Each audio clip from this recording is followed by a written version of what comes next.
Let's get into a third off the top here, shall we? And that one is this. You know, one of the big discussions around movie communities the last number of years has been about length of films. You know, some people, like Ray, won't go to see a movie if it's over 89 minutes. Now, he wants it to be roughly the length of 4 commercials and then, 3 Quibbies. 3 Quibbies and Ray's good. Then there are some people who believe the fallacy that the longer the better. And like, if a movie's 4 hours, that means it's fantastic. No, that's not true at all. But we have seen in recent years more 3-hour movies pop up than I've seen in a long time. Of course, Endgame, you pushed and tickled with the 3-hour mark and stuff like that. Well, according to a report going around right now, and it's important to mention, this is not verified. This is not verified yet, but it is very believable. There's a report going around that 2 big upcoming movies are both going to be tipping over the 3-hour mark. And that is Avatar: The Way of Water and the upcoming Brad Pitt, Margot Robbie film Babylon. Now, according to the report, and I'm reading this from our friends over at Joe Blow. Joe Blow's a great site. You guys should read them. And Joe Blow wrote the following. The epics are seemingly back. Not only Black Panther Wakanda Forever, supposed to be the second longest Marvel Cinematic Universe movie, just under 3 hours, but now 2 big film releases later this year are reportedly clocking in at over 3 hours. This December, James Cameron returns with a new film in 13 years with Avatar: The Way of Water. Cameron's latest of 2 films came around the 3-hour mark as they explored their established worlds along with extensive set pieces. So they're saying that one is going to come in at 3 hours and 10 minutes. And Babylon is supposed to come in at 3 hours and 8 minutes. Now, Damien Chazelle's longest film before that, I think, was First Man, which was about 2 hours and 20 minutes. So this would be like 45 minutes longer if Babylon ends up being that long at 3 hours and 8 minutes. 45 minutes longer than his previous longest one. So right now, Ray is somewhere crying and weeping and trying to figure out how he's going to survive this 3-hour apocalypse.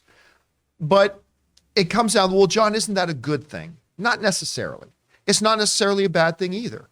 Look, Rob, we've always talked about, going back years, that the length of the movie, shorter is not better, longer is not better. Every movie has its own DNA, where its story and narrative with the right pacing will equal X amount of time. And for some movies, that ideal sweet spot is 95 minutes. For some movies, the ideal sweet spot is 2 hours and 10 minutes. For some movies, the ideal sweet spot is 3 hours. We've seen 2-hour movies that felt too long. We've seen 90-minute movies that felt too short. We've seen 2.5-hour movies that have felt too short, and 90-minute movies that have frankly felt too long. It all depends on if it works with the DNA of the movie. So I hear this and I think, okay, for Avatar, not shocked. Cameron's been working on this for 13 years. So I won't be shocked at all if we get a verification that this movie is indeed at 3 hours and 10 minutes. Won't be surprised at all. I'm a little bit more surprised about the Babylon one because this doesn't seem like the type of story that will have the sort of pace that 3 hours seems necessary. But what do I know? All I've seen is trailers and previews. So I don't think it's a bad thing that they're over 3 hours long, but I don't think it's a good thing either. We'll have to wait to see how it plays out. Anyway, Rob, you hear about these reported runtimes.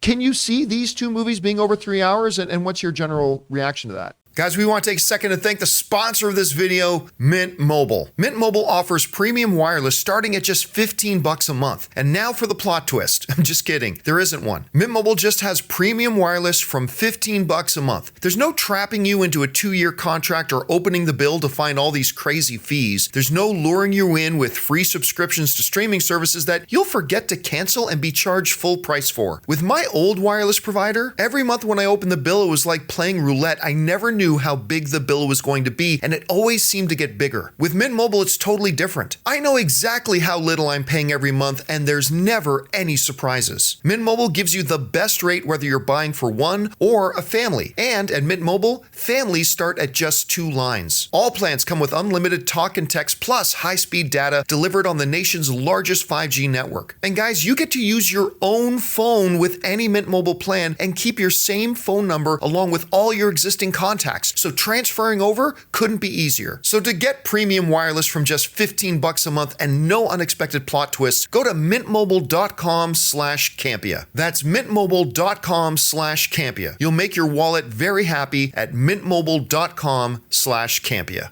A movie is not too long or too short, Mr. Campea. It is precisely as long as it means to be. No, I think that I actually I thought Ian McKellen was in the room. I mean, I don't know about anybody else. Powerful. There you go. I do think though that again, I don't think length really matters. It really depends on. And everybody in the room cleared their throat. So yeah, please continue. What you want is a wide story. Girth. Girth. Yes. I think that it needs to. I think that I didn't mean to be that way. I just didn't. I know everyone's laughing, saying, "Oh, come on, no." What I do think that a movie, the way it's crafted, I've seen movies that are too short that feel long. Yeah. Because they're not absorbing. You're watching something that too much is missing, and you're not. And then I've seen movies that are very long that are incredibly compelling. Like one of my favorite movies of all time is The Right Stuff, which came out in '83. It's about the dawn of the American space program. It's 3 hours and 15 minutes, and you never feel it until the very end with this fan dance and Chuck Yeager flying in an airplane. But I still love it. Lord of the Rings never feels long to me. Even I mean, you're watching Fellowship of the Ring. That movie moves along at a rapid pace. Yes, it does. And it's almost like the extended version is 3 hours long, and it never feels too long. Standard version is closer to 4. I mean, it's that's for Return of the King. Yeah. You know, so it just depends on the story. And to me, Avatar, the first Avatar, is a long movie. And there's an extended version of it that I never feel the length in that film. And I think with Babylon, if you have an epic film that takes you on a journey, I don't think that Lawrence of Arabia is a long movie. The Godfather's almost 3 hours, and I never feel the length when I watch it. If it's compelling, it's when a movie is not as compelling as it needs to be. I mean, Babylon looks like it has a huge array of characters. It's telling this historical epic about Hollywood. I could see, and Damien Chazelle, I mean, look at La La Land. I mean, the way he directs, he's probably, I mean, that's like a smorgasbord of delight. So it depends to me. I mean, it really does depend on the filmmaker and the story that's being told. Well, it's a matter of pace too. Yes. Like Yes. if you have the amount of 100%. story that, because you mentioned Lord of the Rings, right? That those stories move at a rapid pace. Like they quickly move, and there's enough story there that you were able to maintain a rapid pace for close to 3 hours, right?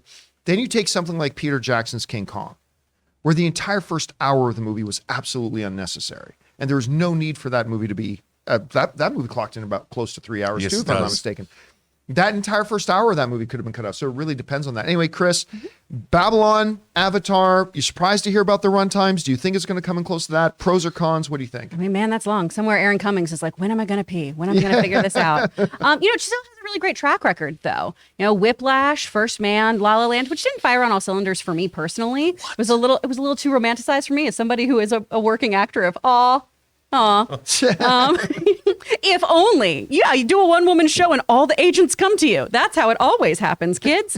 I was just a little too, chip on my shoulder about it, but I understand the appeal of it. You sound a little jaded. I know. I am a little jaded. It was just so shiny. I don't know.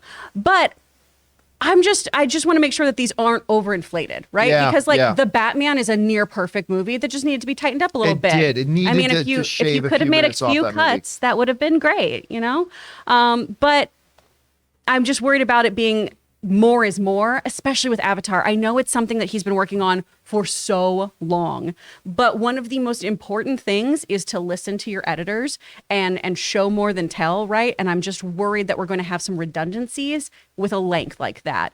Hopefully we don't have that, and hopefully they utilize their time wisely. You know who else did that a lot? We had a problem with that. I love the movie. I do. I love the movie. But my God, 45 minutes could easily have been cut out of it. The Irishman. Yeah. Martin Scorsese's The Irishman. It was way too long. It was a great movie that was unnecessarily long because they had so many scenes that repeated the same point that the movie had already made or something like that. Like it could have been shortened like 45 minutes. When it comes to Avatar, though, once again, don't bet against Jimmy C. Nope, never. Because never if bet there's against somebody him. that knows how to edit a movie, from Terminator to Aliens, I mean, the Abyss is beautifully cut. Terminator 2. There's True Lies. There's two things you can always count on for James Cameron. Number one, he's going to never bet against him. He's going to crank out great movies. That's what he does. The second thing, if you need irrational, unexplainable criticisms of the comic book genre, always go to James Cameron. He's ready to give you that. But you think about like Titanic. It's like, well, here's the time when we go underneath and we meet all the people in steerage and we have an Irish dance party. That was a great scene, by the way. Don't crap on that. But Yeah, that's what I'm that's a great saying. scene. That's what I'm saying. I'm sure some executive probably looked at him and go, "Do you really need the Irish dance party?" And the answer is Yes. yes. Yep. It's Yes, levity. you do. Yeah. Yes, you've seen it, what, 5 times or I whatever? think I saw it 7 times. There you go. Really? And you would never lose that scene. I won't. I want it to be that little girl dancing with Leo. Because it's awesome. Yeah. That scene's awesome. Anything James Cameron does is awesome. All right, guys, question is for you. There are reports going around, again, let me emphasize, not verified at this point, but they're suggesting that both Avatar and Babylon are going to be over 3 hours long.